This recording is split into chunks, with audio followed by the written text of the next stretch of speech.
بسم اللہ الرحمن الرحیم۔ السلام علیکم ناظرین۔ قوم عاد کون تھے؟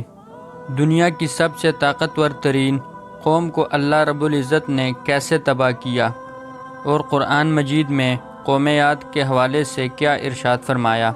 آج کی اس ویڈیو میں قوم عاد کی نافرمانیوں کے بارے میں ذکر کیا جائے گا، اور قوم عاد پر اللہ کا کون سا عذاب نازل ہوا، آج کی اس ویڈیو میں قرآن کے حوالے سے ذکر کیا جائے گا۔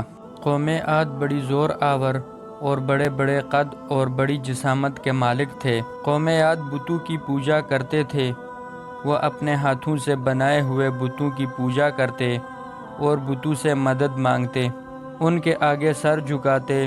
ان سب کے علاوہ اور بڑے بڑے گناہوں میں مبتلا تھے۔ اللہ تعالیٰ نے اپنے فضل و کرم کے ساتھ انہی میں سے حضرت ہود علیہ السلام کو قوم عاد کی طرف نبی بنا کر بھیجا، جیسا کہ اللہ تعالیٰ قرآن میں سورہ اعراف میں فرماتا ہے، اور اسی طرح ہم نے قوم عاد کی طرف ان کے بھائی ہود کو بھیجا۔ اس نے کہا، اے قوم، اللہ کی بندگی کرو، اللہ کے سوا کوئی معبود نہیں، کیا تم انکار اور بد عملی کے نتائج سے نہیں ڈرتے؟ انہوں نے خدا کی توحید کی دعوت دی کہ اس کے سوا بتوں کی پوجا نہ کرو، اور میں تم سے اس نصیحت اور تبلیغ پر کوئی اجرت نہیں لیتا، اس تبلیغ پر مجھے میرا رب ثواب دے گا۔ قوم ہود نے جواب دیا کہ ہم تیرے کہنے سے اپنے معبودوں کو نہیں چھوڑ سکتے، اور تو ہمارے معبودوں کی پوجا سے ہمیں نہیں روک سکتا۔ اے ہود، تو ہمیں بے وقوف نظر آتا ہے، اور ہمارا گمان ہے کہ تو جھوٹا ہے، جیسا کہ ارشاد باری تعالیٰ ہے۔ کہا ان لوگوں نے جو کافروں کے سردار تھے کہ ہم تم کو حماقت میں دیکھتے ہیں، اور ہمارا خیال ہے کہ تم جھوٹ بولنے والوں میں سے ہو۔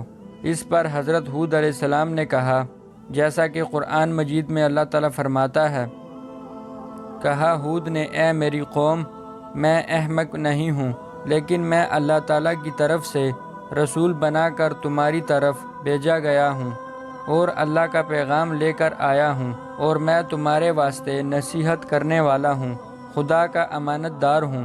اس پر قوم نے جواب دیا، جیسا کہ قرآن مجید میں ارشاد ہے، ان لوگوں نے کہا، کیا تم اس لیے ہمارے پاس آئے ہو کہ صرف ایک خدا کی عبادت کریں، اور ان معبودوں کو چھوڑ دیں کہ جنہیں ہمارے باپ دادا پوجتے تھے؟ اگر تم سچے ہو تو لا دکھاؤ وہ عذاب جس کا تم خوف دلاتے ہو۔ جب ہر طرح کی نصیحت سے قوم باز نہ آئی اور ہمیشہ پیغمبر کی نافرمانی کرتے رہے، خدا کی نافرمانی کی وجہ سے ان پر بارش بند ہو گئی، فصل اور باغات جل گئے۔ اللہ تعالیٰ اتنا مہربان ہے کہ اس زمانے میں کافر بھی جب خانہ کعبہ میں جا کر التجا کرتے تو اللہ تعالیٰ ان کی فریاد سن لیتا تھا۔ قوم عاد کے بڑے بڑے سرداروں نے کہا، ہم مکہ مکرمہ جا کر وہاں دعا کریں گے کہ اللہ ہم پر بارش کر دے۔ اب قوم عاد کے بڑے بڑے رئیس 70 آدمی قربانیاں لے کر مکہ مکرمہ گئے بارش کے واسطے۔ ان میں سے ایک شخص جس کا نام مرثد بن سعد تھا، وہ بھی ان کے ساتھ گیا تھا۔ مرثد بن سعد ان میں سے پوشیدہ مسلمان تھا، اس کا حضرت ہود علیہ السلام پر کامل یقین تھا، وہ بھی ان میں سے آیا ہوا تھا۔ مرثد بن سعد نے عادیوں سے کہا کہ یہاں کی دعا تم کو فائدہ نہ دے گی، تم اس پیغمبر یعنی ہود علیہ السلام کی بات مانو اور اس کی تابع داری کرو، اور دین حق کو مانو تاکہ یہ بلا تم سے ٹل جائے۔ عادیوں نے کہا، ہم اگر بغیر اپنے مطلب واپس جائیں گے تو ہماری قوم ہم کو ذلیل کرے گی، اب یہ کام جس طرح سے ہو یہاں سے ہو جائے۔ عادیوں نے مرثد بن سعد سے کہا، تم ہی کوئی تدبیر نکالو، تم ہی کوئی ایسا طریقہ بتاؤ کہ ہمارا کام ہو جائے۔ مرثد نے کہا، تم ننگے سر اور ننگے پاؤں حاجیوں کی طرح شکل بنا کر صفا پر دعا مانگو کہ اے ہود کے خدا، اگر ہود علیہ السلام اس بات میں سچے ہیں کہ تیرے پیغمبر ہیں تو ہم کو پانی دے، ہم یہاں پانی کے واسطے آئے ہیں۔ ان لوگوں نے اسی طرح دعا کی تو اللہ نے 3 ٹکڑے بادل کے ظاہر کیے، سفید، سیاہ اور سرخ، اور ساتھ ہی ایک آواز آئی کہ ان میں سے ایک ٹکڑا اختیار کرو تو انہوں نے سیاہ ٹکڑا اختیار کیا۔ چونکہ سیاہ بادل میں عموماً بارش ہوتی ہے، اس لیے انہوں نے سیاہ ٹکڑا اختیار کیا۔ سرخ اور سفید بادل غائب ہو گئے۔ پروردگار عالم نے اس سیاہ بادل کو ملک عاد کی طرف روانہ کیا۔ جب عادیوں نے سیاہ بادل کو دیکھا تو خوشی کی دھوم مچائی کہ اس بارش سے ہماری امید کا باغ پر آب ہوگا اور تمنا کا درخت شاداب ہوگا۔ جب بادل آیا تو کافر ہود علیہ السلام سے مسخرے کرنے لگے۔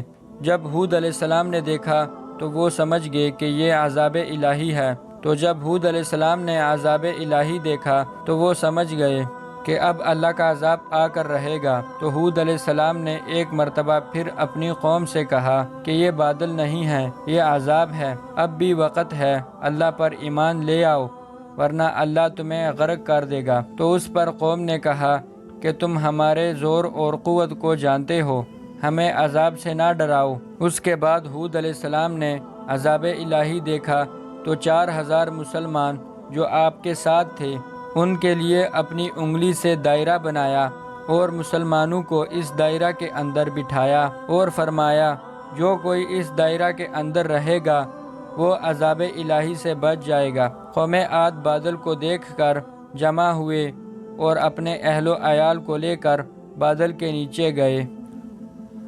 اس کے بعد اللہ نے تیز ہوا چلائی۔ اللہ تعالیٰ نے عادیوں کو ٹھنڈی ہواؤں کے تیز جھونکوں سے تہس نہس کر دیا۔ یہ آندیاں جو خیر و برکت سے خالی تھیں اور فرشتوں کے ہاتھوں سے نکلی ہوئی پے در پے لگاتار 7 راتیں اور 8 دن تک چلتی رہیں۔ ان دنوں میں ان کے لیے سوائے نحوست اور بربادی کے کچھ نہ تھا۔ ان ہواؤں نے ان کو اٹھا اٹھا کر اس طرح مارا کہ سر اور پاؤں ہاتھ جدا ہو گئے، باقی بدن کھجور کے تنے جیسا رہ گیا۔ پہلے ان ہواؤں نے گاؤں اور دیہات کے مردوں اور عورتوں کو اور جانوروں کو زمین اور آسمان کے درمیان معلق کر دیا، اور شہریوں کو یہ معلوم ہونے لگا کہ یہ سیاہ رنگ کا بادل چڑھا ہوا ہے اور اب بارش برسے گی اور گرمی دور ہوگی۔ اتنے میں ان ہواؤں کو حکم ہوا کہ ان تمام جانوروں کو اور آدمیوں کو ان شہروں پر پھینک دیا جائے، سب ہلاک ہو گئے۔ اللہ تعالیٰ قرآن مجید میں فرماتا ہے، یعنی عاد کی قوم کا عذاب بھی ایک ہماری نشانی ہے کہ جب بھیجی ہم نے ان پر ہوا یعنی بے فائدہ۔ عادیوں کو ہوا نے نہایت زور و شور سے زمین پر پٹخ پٹخ کر پارا پارا کر دیا۔ کوئی اپنے اپنے مکانوں کے اندر مارے گئے۔ عادیوں کے باغات مکان تباہ اور برباد ہو گئے، اور مسلمان حضرت ہود علیہ السلام کے ساتھ سلامتی سے باہر آئے اور اپنے رہنے کے واسطے مکانات بنائے۔ جب ہود علیہ السلام کی عمر مبارک 464 سال ہو گئی تو دار فانی سے رحلت پذیر ہوئے۔ وادی برہوت